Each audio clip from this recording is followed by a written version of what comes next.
এখন বৃষ্টি হচ্ছে। এই বাক্যটিকে যদি আমরা ইংরেজিতে ট্রান্সলেশন করতে যাই, তাহলে আমরা কর্তা পাবো না। কিন্তু কর্তা ছাড়া আমরা আবার বাক্য গঠন করতে পারবো না। তাহলে কর্তার অভাব কে পূরণ করবে? তাহলে সেক্ষেত্রে প্রনাউন ইটকে কর্তা হিসেবে আমরা ব্যবহার করতে পারি। কিন্তু বাক্যে এই ইটের কোনো অর্থ থাকছে না, কিন্তু বাক্য গঠনের ভূমিকা ব্যবহৃত হচ্ছে। তাহলে তখন ইংরেজিতে এই বাক্যটিকে আমরা বলবো ইট ইজ রেনিং নাও। তাহলে এই ধরনের ইটকে আমরা বলবো ইন্ট্রোডাক্টরি ইট কিংবা প্রিপারেটরি ইট।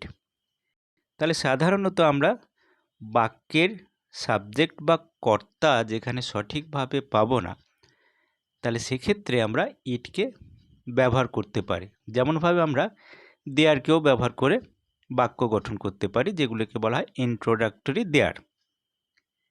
এই ইট অর্থাৎ ইন্ট্রোডাক্টরি ইটকে আমরা বিভিন্নভাবে ব্যবহার করতে পারি। যেমন সময় বোঝাতে, আবহাওয়া বোঝাতে, দূরত্ব বোঝাতে, গুণ বা অবস্থা বোঝাতে, কিংবা বক্তব্যে জোর দেওয়ার জন্য আমরা ব্যবহার করতে পারি। তাহলে আমরা এক এক করে এই ব্যবহারের বিষয়গুলো আলোচনা করতে পারি। প্রথমে আমরা আলোচনা করছি সময় বোঝাতে। যেমন আমরা বলতে পারি এখন দুপুর 12টা। তাহলে আমরা ইংরেজিতে লিখব ইট ইজ 12 noon। আবার আমরা যদি বলি এখন সন্ধ্যা 6:30, তাহলে ইংরেজিতে আমরা বলবো it is 6:30 in the evening। এখন গ্রীষ্মকাল, ইট ইজ সামার নাও। এইমাত্র 5টা বাজলো, ইট হ্যাজ জাস্ট স্ট্রাক 5। আবার আবহাওয়া বা ওয়েদার বোঝাতেও আমরা কিন্তু ইট দিয়ে বাক্য শুরু করতে পারি। যেমন এখন বৃষ্টি হচ্ছে, ইট ইজ রেনিং। আজ বড় শীত, it is very cold day.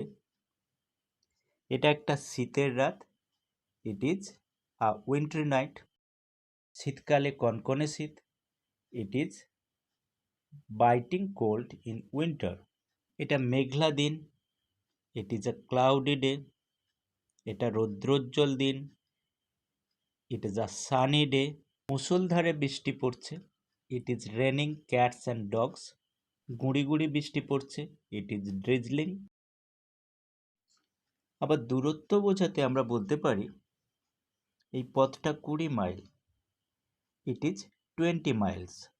এটা লম্বা পথ, ইট ইজ আ লং ওয়ে। এখান থেকে বাজার 5 kilometre, it is 5 kilometres from here to market. আবার গুণ বা অবস্থা বোঝাতে আমরা কিন্তু শুরুতে ইট ব্যবহার করতে পারি।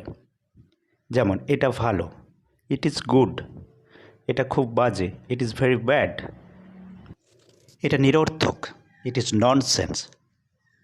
বলা সহজ, it is easy to say. মিথ্যে বলা অন্যায়, it is wrong to tell এ লাই। সকালে হাঁটা ভালো, it is good to walk in the morning. আবার বক্তব্যে জোর দিতেও আমরা শুরুতে ইট ব্যবহার করতে পারি। তিনি এ কাজ করেছেন, it is he who has done this work. তুমি আমার বইটি চুরি করেছো, it is you who have stolen my book. Thank you.